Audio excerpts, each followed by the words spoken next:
Morning I walked into the regional office and saw the man from the gas station sitting at the head of the conference table. I genuinely thought I'd been called into the wrong meeting. He was wearing a charcoal suit that probably cost more than my car, and the badge clipped to his pocket said he was the company's chief executive. The same tired eyes I'd seen 2 weeks earlier, except now they were looking at me like he'd been waiting all morning. And then he said my name, the way you say a name when you already know the whole story behind it, Marielle. Hearing your name in a boardroom full of district managers when you're a shift lead from a store 3 hours away does something to your stomach. But to understand how I ended up standing there in borrowed nylons and the only blazer I owned, you have to go back to a Thursday night in late October in the parking lot of a Shell station off Route 9. I'd been working at a regional grocery chain for about 4 years by then. Nothing glamorous. I started as a cashier when I was 26, after the dental hygienist program didn't work out, and the loans came due anyway, and I'd clawed my way up to shift supervisor at the store in our little town outside Springfield. It meant I closed 3 nights a week and opened 2, which is a schedule that slowly wrings the personality out of you. That particular Thursday had been the kind of shift where everything that could go sideways did. A freezer unit died in the back. A new kid no-showed. A woman screamed at me over a coupon that had expired in August. By the time I locked the doors and counted the drawers, it was almost 11 and I was running on fumes and a vending machine granola bar. My gas light had been on since the afternoon, so I pulled into the Shell on the way home even though I knew it'd be the overpriced one. The lot was mostly empty. A pickup with a contractor's ladder rack.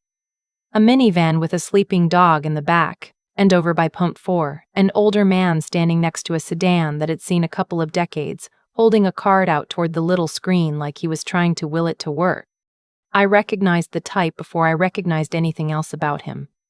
He had on a windbreaker with a faded patch on the chest, the kind veterans wear, and a ball cap that said something I couldn't read in the dark. He stood very straight, the way some older men do. Like posture was the last thing they were going to let go of. I went inside to prepay, and that's when I heard him at the counter, talking low to the night clerk. "It's saying declined," the clerk said. "Not unkind, just tired, the way you get at that hour. You want to try a different one?" The man patted his jacket, checked his wallet. I was standing maybe 6 feet behind him pretending to look at the gum, and I could see straight into that wallet, a library card, a folded receipt, $2 and some change. He had the look of a man doing math he already knew the answer to. "Let me try the card again," he said. His voice was steady. "That's what got me, actually. Not embarrassment, not anger, just that careful steadiness people get when they've decided not to make a scene out of something humiliating." The clerk ran it again, shook his head. "I don't really know what made me do it. I'd like to say it was something noble, but the truth is, I was so tired that the part of my brain that overthinks things had just clocked out for the night." I stepped up next to him and put my own card on the counter. "Put his gas in whatever else on mine," I said, "and fill it up. Not just 20. The man turned to look at me. Up close, his face was all weather and lines, and his eyes were a pale gray that seemed to take a second longer than usual to land on things. "You don't need to do that," he said. "I know," I said. "I want to."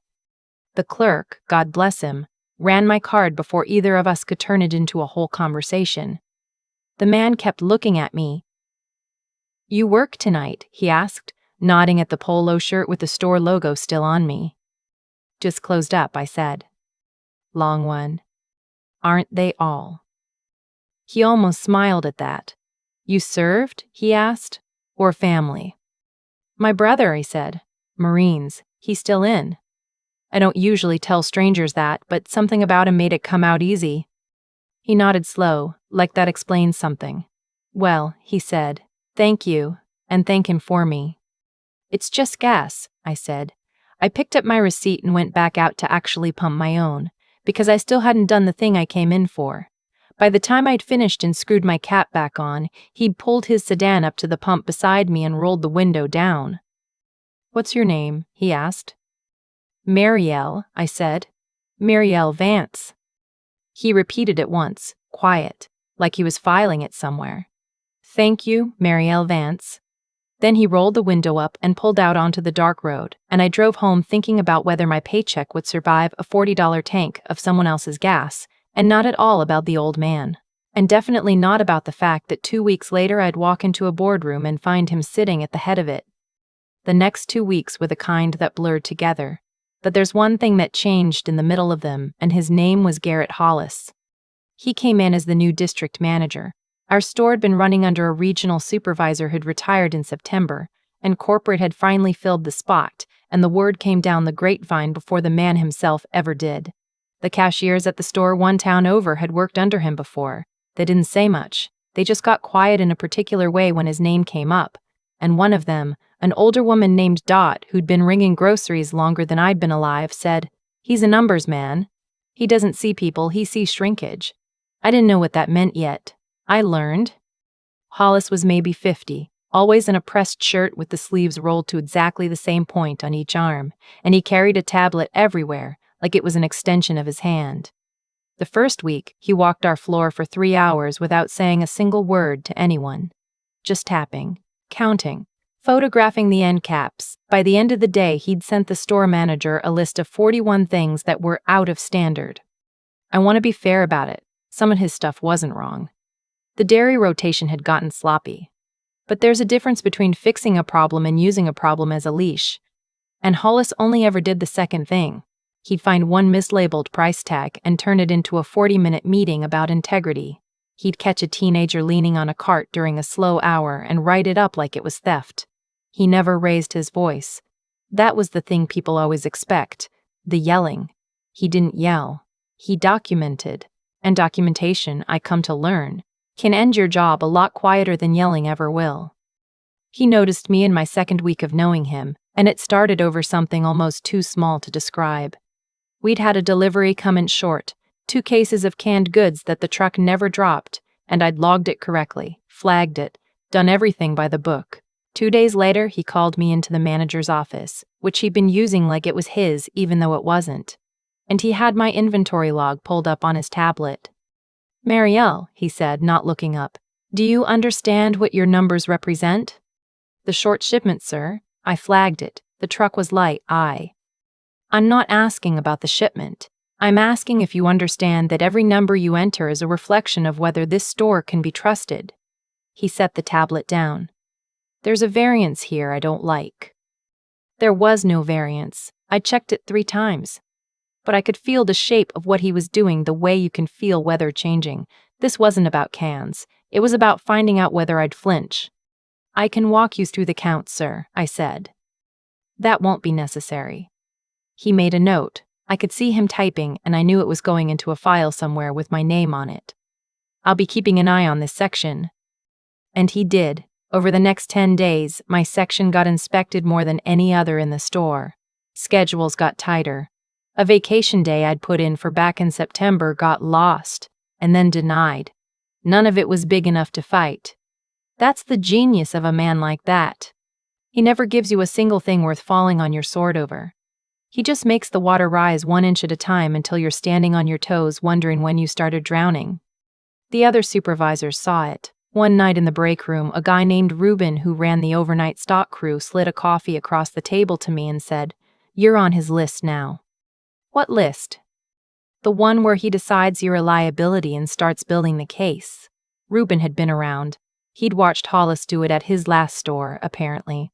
Watched a good produce manager with 11 years in get managed out so quietly that she thought it was her own idea to quit. "Don't give him anything," Ruben told me.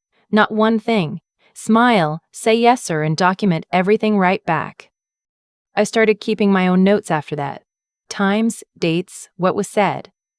It felt paranoid and a little pathetic, a grown woman keeping a diary of a man's pettiness, but it also felt like the only solid ground I had. Because here's the thing nobody tells you about being 31 with a brother deployed and a mother whose medication isn't cheap and rent that goes up every spring. You cannot afford to lose the job you hate. The job you hate is the only thing standing between you and a kind of falling you can't climb back from.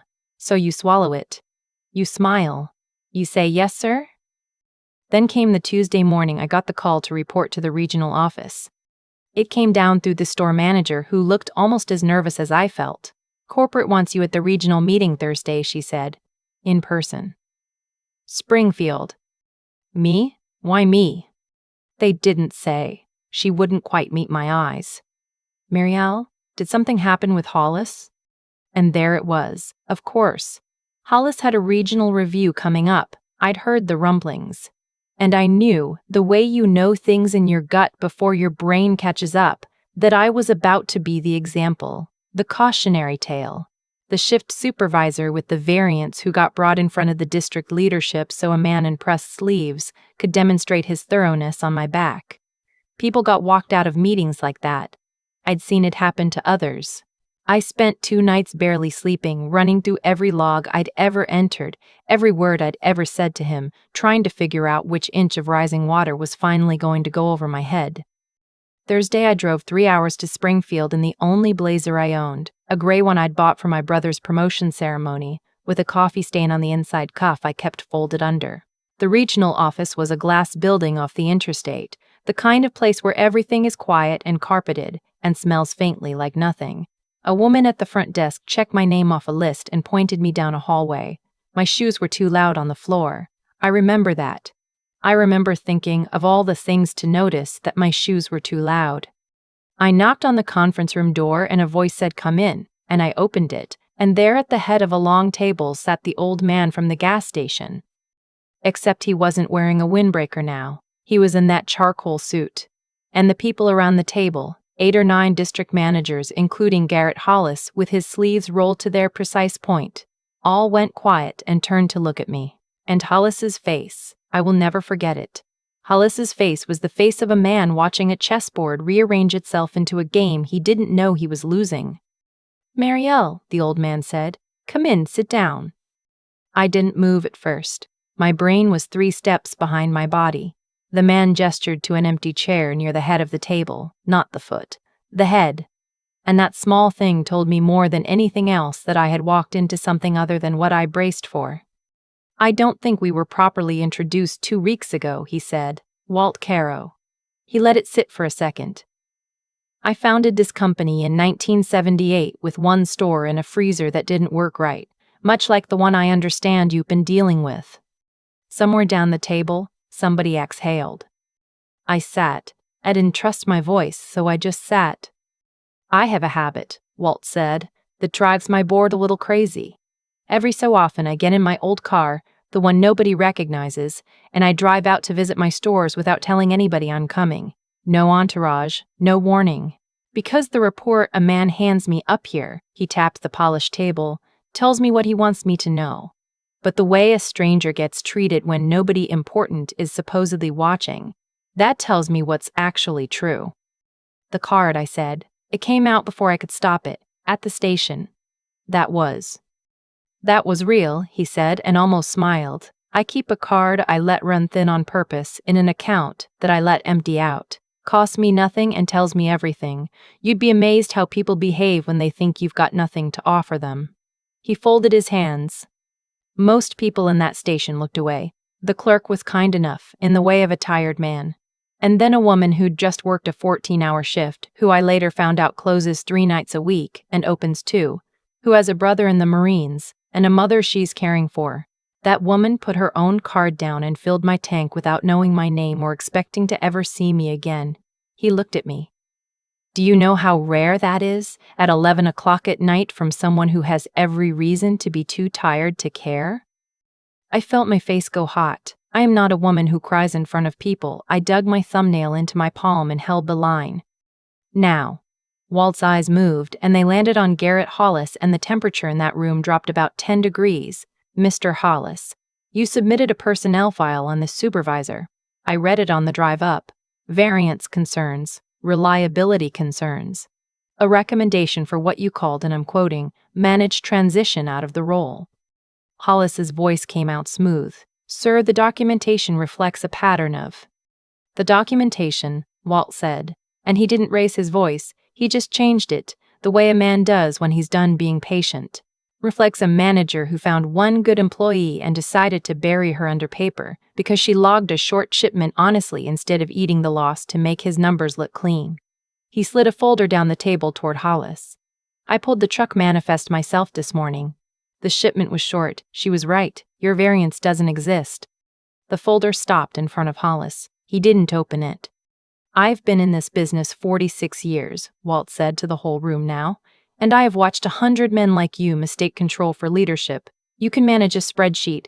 You cannot manage people, because you don't see them. You saw a number where there was a person who's been holding her store together with both hands while you photographed the end caps. He let that land. We're going to have a longer conversation, you and I, but not in front of her. That much I'll give you. A man shouldn't be corrected in front of someone he's spent 2 weeks trying to ruin, even when he's earned it. Hollis stood, gathered his tablet, and left. Nobody said anything. The door clicked shut behind him very softly, and that soft click was somehow louder than any slammed door I've ever heard. Walt turned back to me, and the hardness went out of his face. "I'm sorry you spent the last 2 weeks afraid for your job," he said. "And I'm sorry you spent the drive up here thinking you were coming to be fired. That's my fault for how I do things, but I needed to see it for myself, the whole shape of it, before I acted." "It's okay, sir," I managed. I really didn't expect any of this. I just paid for gas." "I know," he said. "That's exactly the point." He leaned back. "You want to know the difference between you and Mr. Hollis? When he thought no one was watching, he got smaller. When you thought no one was watching, you didn't change at all. That's the only test I've ever found that means anything." He nodded toward a woman seated to his left, who'd been quietly taking notes the whole time. "Diane runs our store operations training program. We've been looking for people to bring into it, supervisors who actually understand what the floor feels like at 11 at night. I'd like you to talk with her. No pressure, no strings. But the offer's real, and so is the raise that comes with it. I want to tell you, I said something gracious and composed. What I actually said was, I drove 3 hours thinking I was getting fired." And the whole table, every district manager who'd watched Hollis carry himself around like a verdict for 2 weeks, every one of them laughed, and the laugh had relief in it, and Walt Carroll laughed loudest of all. I didn't take the training job right away. I asked for a few days, and Walt, to his credit, didn't push. I drove the 3 hours home with the windows down even though it was cold, because I needed the air on my face to believe any of it had happened. Garrett Hollis was gone from our district inside the month. They never made a spectacle of it. One day his tablet just wasn't on the floor anymore, and a new district manager came through, a woman named Priya, who actually said good morning to the overnight crew, and the air in the store changed almost overnight. The water that had been rising for weeks just quietly went back down, and people stood flat on their feet again, and you could hear them joking in the break room the way they used to. A few weeks after that, I was driving home late and my gas light came on, and I pulled into that same Shell off Route 9 out of pure habit. Same empty lot, same humming lights. The night clerk was a different kid this time, but when I went in to prepay, he squinted at me. "You Marielle?" he asked. "Yeah." The old guy came back in the next morning after that night, real early. The kid grinned. "Asked the manager about you. Asked your name, asked if you came in regular, and then before he left he put money on the account, said anybody comes in wearing a uniform from a hospital or a store or the service, their gas have covered till it runs out.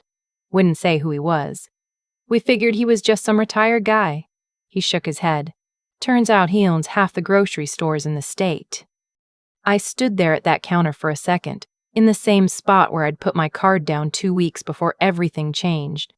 And I thought about how the whole thing had turned on one small decision made at the end of a terrible day by a tired woman who almost didn't bother. I took the training job that week, by the way. I run the program now. When I teach new supervisors, I tell them a lot of things about scheduling and shrinkage, and how to count a drawer. But the thing I really want them to hear, the thing I say lasts so it sticks, is that someone is always watching, even when you're certain no one is. Sometimes it's the founder of the company in a beat-up sedan. Most of the time it's just you, deciding who you are when it would be so much easier to be no one at all. And I'd come to believe those two things are the same test, and that you pass it the same way every time, which is by being decent when there's nothing in it for you. My brother came home that spring safe, and I took him to that diner across from the Shell and bought him the biggest breakfast on the menu. And when he asked me why I was smiling at nothing, I just told him it was a long story, and that someday I'd tell him the whole thing. For a long time, I believed survival was the whole game. When you're working 3 closing shifts a week, watching a man like Garrett Hollis raise the water 1 inch at a time, you stop dreaming and you start bracing. That's all I thought I was doing at that gas station off Route 9, bracing, getting home, making it to the next paycheck. I didn't put my card down because I'm a hero. I put it down because the part of me that decides who I am hadn't clocked out yet, even when everything else had. What I've come to understand since that morning in the Springfield conference room is that nothing about how it ended was luck. Walt Caro didn't reward me for being kind. He recognized something he'd been hunting for in store after store, a person who stays the same whether or not anyone important is watching. And Hollis didn't fall because the world is fair. He fell because the thing he built, control dressed up as standards, only works on people who already gave up. Cause and effect. He spent his life getting smaller in the dark, and one day the dark turned out to have someone in it. I think about 3 things now, every time I train a new supervisor. The first is that doing right by people when there's nothing in it for you isn't softness. It's the only foundation that holds weight when the pressure comes. I almost didn't pay for that gas, and the woman who almost didn't is not someone I'd want signing my name to anything. The second is that being decent without being sharp gets you managed out by the next Hollis who walks through the door. Reuben taught me that in a break room with a paper cup of coffee. Smile, say yes sir, and document everything right back. Kindness without your eyes open is just an easier target. You have to see the board clearly, keep your own records, understand exactly what kind of game is being played against you. And the third thing, the one I underestimated most, is that none of it matters if you can't outlast the fear. There were nights I wanted to quit before Hollis could push me, just to feel like I'd chosen something. The drive to Springfield, 3 hours convinced I was about to be fired, was the hardest thing I'd done in years, and the only reason I walked into that room at all was that I'd decided I'd rather be walked out on my feet than leave on my knees. My brother came home that spring safe. I bought him the biggest breakfast on the menu and watched him eat it and thought about how close I'd come to being too tired to care. I run the training program now. I tell them all the practical things, but what I really want them to carry out the door is this. Someone is always watching, and most of the time, it's you. Be the kind of person you'd be proud to have signing your name. The rest tends to follow.